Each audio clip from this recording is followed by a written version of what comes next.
nas primeiras aulas. Aqui eu só estou mostrando os tipos de curvas elípticas que são definidos, que são usados em criptografia. Aqui são curvas elípticas com bases primas, certo? Elas são sempre desse tipo aqui, x ao cubo, ax mais b. O caso da nossa curva que nós trabalhamos, nós temos o P, nós temos o A igual a 0 e o B igual a 7, certo?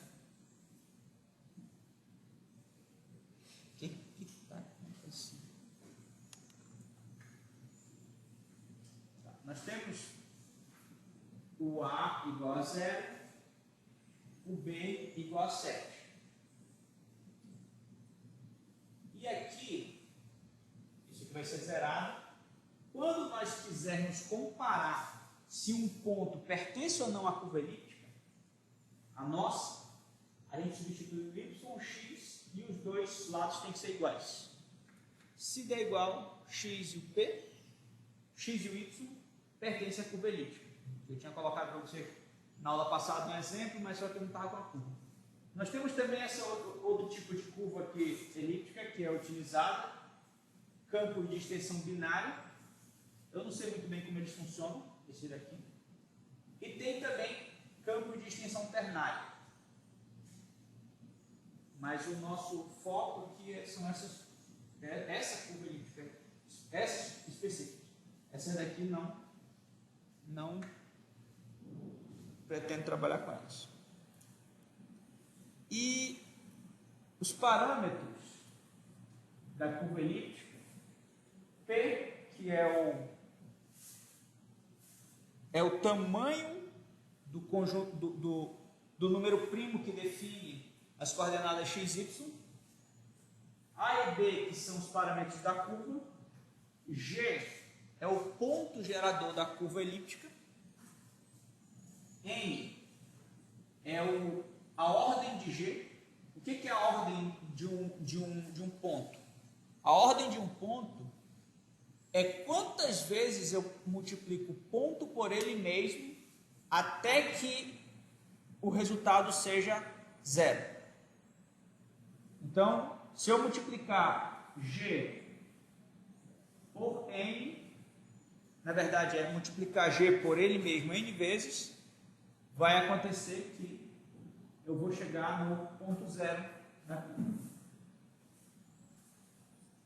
E de F de P é o conjunto de pontos da curva, e esse, com o jogo da velha aqui, é o conjunto de pontos, todos os pontos da curva, mais o ponto no infinito.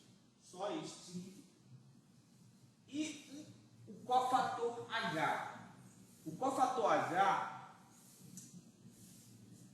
ele pega a relação entre o grupo,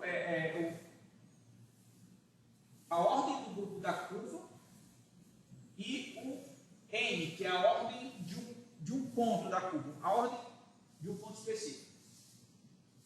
Isso aqui, a nossa curva, esse fator aqui, ele é 1. Isso significa o quê? Que a quantidade de pontos da curva é igual à ordem. É igual à ordem de grupo da curva. Aí aqui está uma coisa muito bizarra, que a gente, estudando curva elíptica, estudando campos de Galois, a gente sabe como funciona ali a matemática, e a gente sabe como funciona a curva elíptica. A questão é encontrar uma curva elíptica que funcione é um estudo, é uma ciência, existe grupos científicos de matemáticos trabalhando para tentar descobrir curvas que funcionem.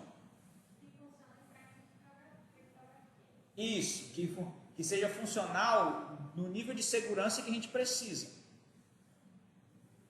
Isso aqui, encontrar uma curva aonde o grupo, ou a ordem do grupo seja primo, é a coisa mais difícil que existe, que eu considero complexo. Por quê? Porque encontrar uma curva e ter certeza, conseguir aferir que a curva tem essa quantidade de pontos, e essa quantidade de pontos ser um número primo, é um negócio assim fenomenal. Por quê? Porque eu não imagino como sejam os testes para chegar aqui, ou o grupo tentando encontrar esse resultado aqui na tentativa e erro. Não é talvez tão complexo quanto encontrar a chave do Satoshi, ou talvez seja, mas é assim, encontrar um diamante, tu lapidar um diamante, porque isso aqui é uma estrutura existente na natureza, matemática, no universo matemático. Só que tu conseguir dar certeza que ele funciona daquele jeito, e a gente chega aqui e faz os testes e funciona desse jeito, é um negócio muito, assim, belo, por trás de toda a teoria que a gente estudou. Então, eu até coloquei aqui um link para fazer o teste desse número para ver se ele é realmente primo, e assim, porque ele só funciona, e aí no ECDSA, que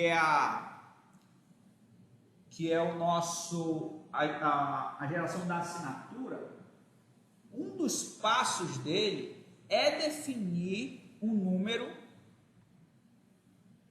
aleatório dentro de um campo primo, e esse campo ele precisa ser primo, ele não pode ser um número qualquer, senão ele não vai ter um elemento inverso.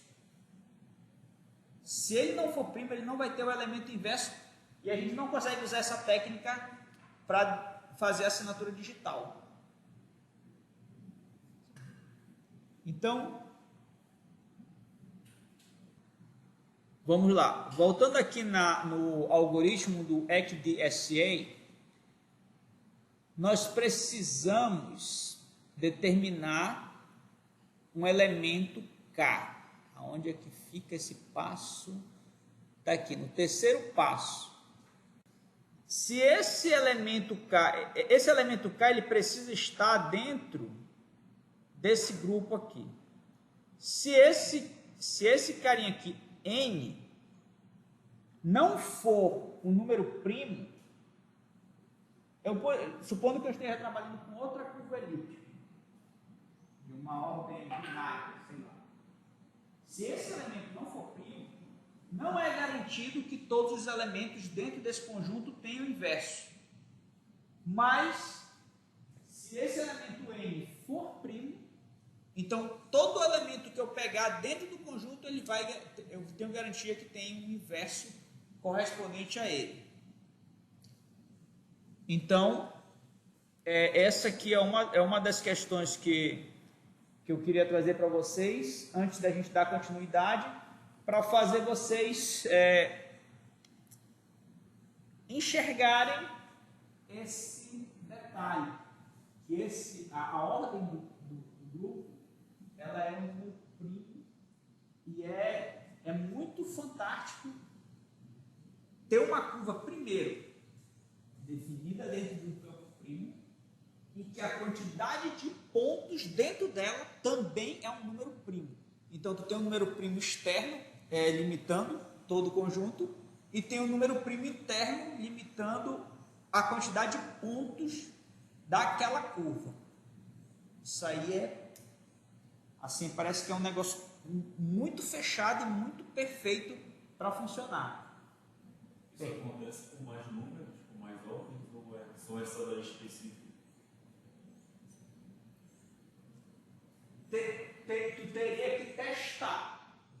Tu teria que testar. A questão é, tu tem que encontrar pontos. Tu tem que encontrar um ponto na curva primeiro. E aí tu vai ter que buscar números primos, conhecidos. Por exemplo, tu tem que buscar, olha aqui, ó. Esse aqui é o número primo conhecido. Então, ele vai pegar os números primos conhecidos, vai testar esses números em cima de pontos que já são conhecidos da curva. Porque, primeiro, tu não conhece todas as questões relacionadas à curva, mas tu conhece alguns pontos dela. Tu pega alguns pontos, tu encontrou um ponto que pertence à curva, e tu pega aquele ponto e submete a esse teste. Aí tu multiplica. Se quando tu multiplicar o n pelo aquele ponto der zero, aí tu já fica feliz e já começa a fazer teste para outros pontos. Aí fechou para uns 10 pontos, já era, já está coeso dentro do problema.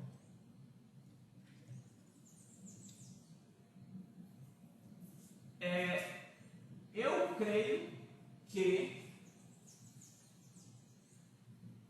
essa ordem ela precisa ser um pouco menor do que esta quantidade, mas não é necessário. Quer dizer, é necessário sim que ela seja menor do que esse dado. Porque senão tu teria mais elementos do que tu consegue mapear aqui pelas coordenadas x, y.